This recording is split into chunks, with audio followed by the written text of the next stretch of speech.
যতদিন আছে জিন্দেগি বেশি করে করো আল্লাহর বন্দেগি। যতদিন আছে জিন্দেগি বেশি করে করো আল্লাহর বন্দেগি। জিন্দেগি ফুরালে পারবে না তুমি, জিন্দেগি ফুরালে পারবে না তুমি আল্লাহ নামের জিকিরে পড়ে লা ইলাহা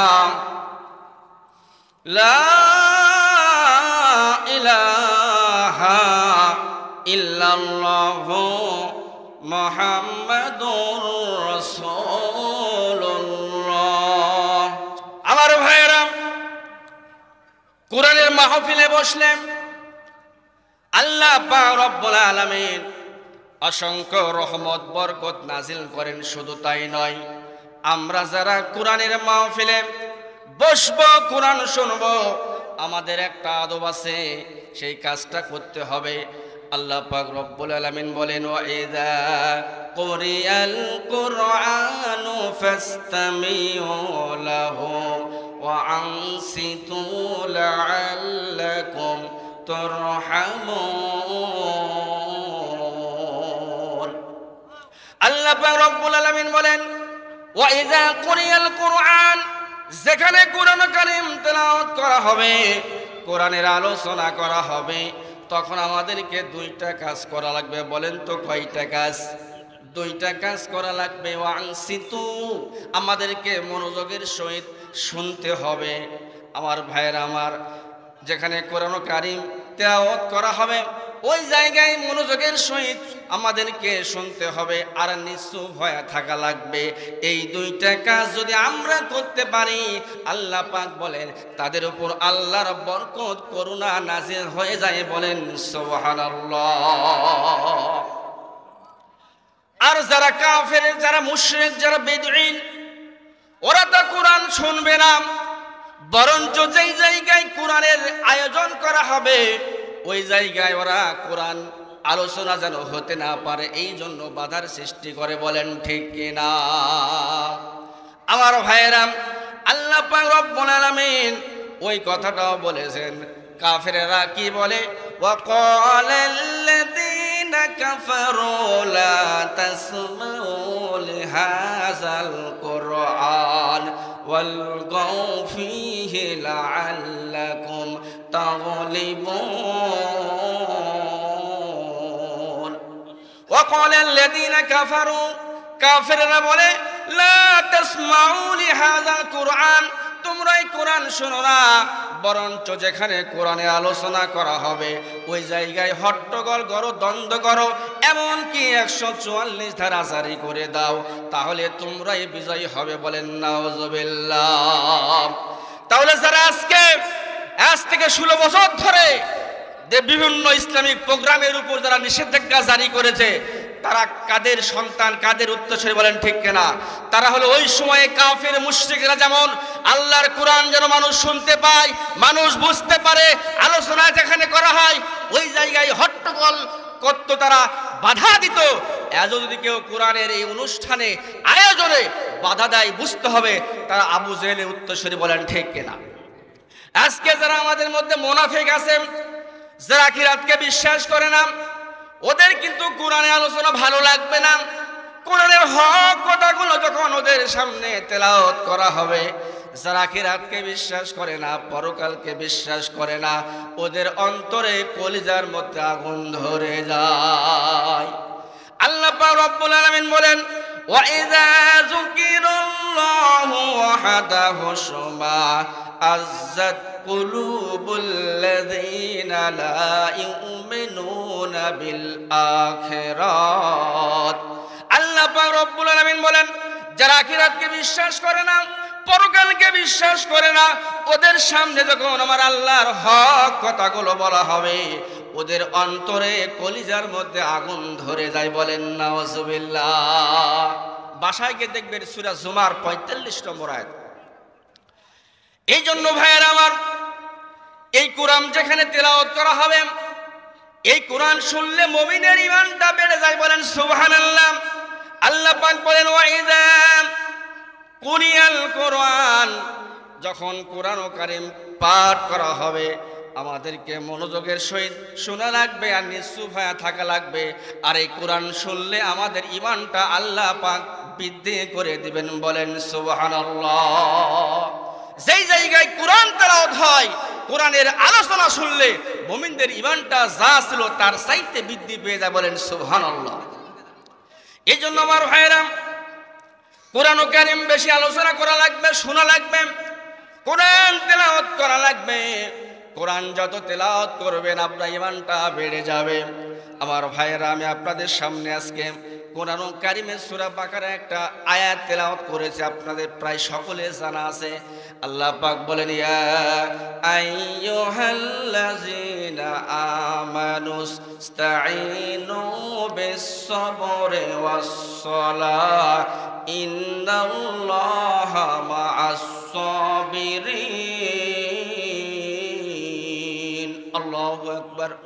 আল্লাহ পাক রব্বুল আলামিন বলেন ইয়া আইয়ুহাল্লাযীনা আমানু, হে ঈমানদারেরা, ইস্তাঈনু বিস-সাবরি ওয়াস-সালাহ, তোমরা ধৈর্য আর সালাতের মাধ্যমে আল্লাহর কাছে সাহায্য প্রার্থনা করো। আর যারা ধৈর্য আর সালাতের মাধ্যমে আমি আল্লাহর কাছে সাহায্য প্রার্থনা করবে, আল্লাহ বলেন নিশ্চয় আমি ধৈর্যশীলদের সঙ্গে আছেন, বলেন আলহামদুলিল্লাহ। আল্লাহ পাক বললেন তোমরা ধৈর্য আর সালাত এই দুইটার মাধ্যমে আমি আল্লাহর কাছে সাহায্য প্রার্থনা করো। এক নম্বর কি? ধৈর্য। মাহে রমজান বিদায় নিয়ে চলে গেল, সুবে সাদেক থেকে সূর্যাস্ত পর্যন্ত না খেয়ে থাকতে হয়। দুপুর সময় আপনি অক্লান্ত পরিশ্রম করার ফলে আপনার বুকটা ফেটে যায় পানির জন্য। আমরা পানি খাই নাকি? পানি খাই না, ধৈর্যের পরিচয় দিই। যতক্ষণ না আজান না হবে মাগরিবের, ততক্ষণ পর্যন্ত আমরা খানা সামনে থাকার পরও খেতে পারি না, বলেন ঠিক না? এটাই হচ্ছে ধৈর্য। ধৈর্য কারে বলেন? হযরত ইউনূস আলাইহিস সালাতু ওয়াস সালাম মাছের পেটে যখন অবস্থান করছিলেন, আল্লাহ পাক রব্বুল আলামিন মাছকে বলে দিলেন, মাছ রে, আমার ইউনূস পয়গম্বর তোমার পেটের মধ্যে আছে, আমার ইউনূস পয়গম্বরের একটু যেন ক্ষতি না হয়। আমি মাছের পেটটাকে ইউনূসের জন্য মসজিদ বানিয়ে দিয়েছিলাম, বলেন সুবহানাল্লাহ। আমার ভাইরা, ইউনূস আলাইহিস সালাতু ওয়াস সালাম মাছের পেটে গভীর তলদেশে, সমুদ্রের তলদেশে অবস্থান করেছিলেন। ইউনূস আলাইহিস সালাতু ওয়াস সালাম একদিন দুই দিন নয়, 40 দিন পর্যন্ত মাছের পেটের মধ্যে অবস্থান করেছিলেন, বলেন সুবহানাল্লাহ। এই মাছের পেটের মধ্যে অবস্থানকালে ইউনূস আলাইহিস সালাতু ওয়াস সালাম লক্ষ্য করেছিলেন সমুদ্রের তলদেশে আল্লাহর যে সৃষ্টিগুলো আছে, এই সৃষ্টিগুলো আল্লাহ তাদের নিজ ভাষায় আল্লাহর দাসত্ব করতেছে, বলেন সুবহানাল্লাহ। তারা আল্লাহর দাসত্ব, আল্লাহর জিকির করছে। ইউনূস আলাইহিস সালাতু ওয়াস সালাম উনিও আল্লাহর জিকির করতে লাগলেন। উনি পড়তে লাগলেন লা ইলাহা ইল্লা আনতা সুবহানাকা ইন্নী কুনতু মিনাল জালিমিন। ইউনূস আলাইহিস সালাতু ওয়াস সালাম বিপদে পড়ে গিয়েছিলেন। বিপদে পড়ার পরে দুনিয়ার কোন নেতা নেত্রীর উপর ভরসা করেন না, আশ্রয় চান নাই। আশ্রয় চেয়েছিলেন আসমান জমিনের যিনি মালিক, সে আল্লাহর উপরে, বলেন ঠিক না? আমার ভাইয়েরা, ইউনূস আলাইহিস সালাতু ওয়াস সালাম 2 নয় 40 দিন মাছের পেটে অবস্থান করেছিলেন। এই মাছের পেটে 40 দিনের মধ্যে 24,000 বার এই দোয়ায়ে ইউনূস পড়েছিলেন, বলেন সুবহানাল্লাহ। ও আমার ভাইয়েরা, এখনো যদি আমরা বিপদে পড়ে যাই, মুসিবতে পড়ে যাই, আমরাও যদি ওই দোয়াটা করতে পারি যে আল্লাহ ইউনূসকে মাছের পেটের মধ্য থেকে হেফাজত করেছিলেন, মুক্ত করেছিলেন, ওই আল্লাহ এখনো আমাদের আছে না নাই? আছে? ওই আল্লাহ যদি থাকে, কুসুম্বা মসজিদের দিকে কেন যান? মেহনত কেন করেন? দরগার কাছে যান, বাবার কাছে যান, মাজারের কাছে যান, পাহাড়ের কাছে যান। কেন আপনি যান? কেন আপনি যান? এটা আপনার শিরক, আপনি কি বোঝেন না? আমার ভাইয়েরা, যিনি ইউনূস আলাইহিস সালামকে মাছের পেটে অবস্থান করার পরেও জীবন্ত রেখেছিলেন, তাকে মুক্ত করেছিলেন, ওই আল্লাহ আমি আপনি যখনই বিপদে পড়ি না কেন, আমাকে আপনাকে আল্লাহ মুক্ত করতে পারে কিনা? আল্লাহ পাক রব্বুল আলামিন ইউনূস আলাইহিস সালামের এই দোয়াটা, এটা পড়ার কারণে, অনুতপ্ত হওয়ার কারণে আল্লাহ পাক রব্বুল আলামিন আয়াত নাজিল করে দিয়ে ইউনূস আলাইহিস সালামকে মুক্ত করলেন। আল্লাহ পাক রব্বুল আলামিন বলেন, ফাস্তাজাবনা লাহু ওয়া নাযায়নাহু মিনাল গাম্মি ওয়া কাযালিকা নুনজিল মুমিনিন। আল্লাহ পাক রব্বুল আলামিন বললেন, ইউনূস যখন আমাকে স্মরণ করলাম, আমি ইউনূসকে মাছের পেট থেকে মুক্ত করে দিলাম, মাছের পেট থেকে মুক্ত করে দিলাম। আর আমি এইভাবে যারা ঈমানদার তাদেরকে উদ্ধার করে থাকি। বলেন সুবহানাল্লাহ। আল্লাহ পাক ইউনূস আল্লাহ পাকের প্রতি